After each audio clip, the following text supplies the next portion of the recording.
Adélaïde par le comte Arthur de Gobineau.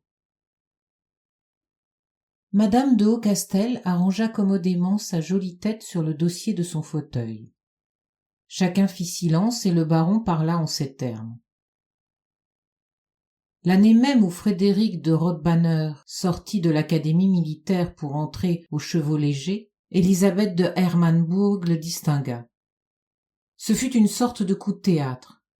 Rien n'avait préparé la société à une chose si singulière et, dans le premier moment, les clameurs furent infinies.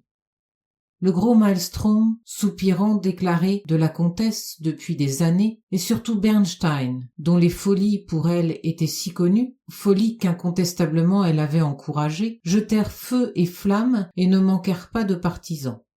Le grand-duc lui-même se laissa toucher par l'indignation générale et adressa à la coupable une épigramme si aiguë qu'elle aurait dû en rester transpercée.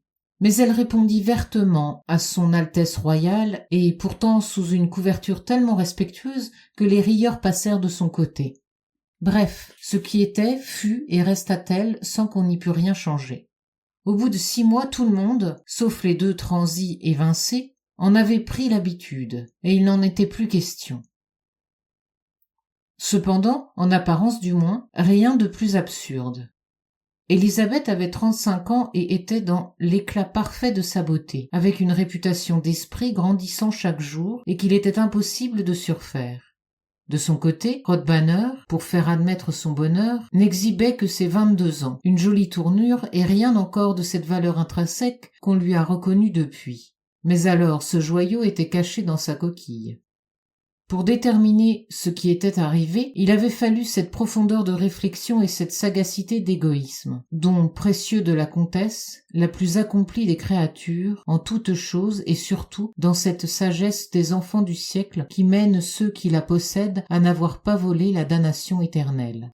Élisabeth de Hermannsburg avait pensé qu'au comble de sa gloire, elle était bien voisine de la pente qui allait la conduire à en descendre. Elle avait monté dans les fleurs, elle allait falloir bientôt descendre dans les ronces.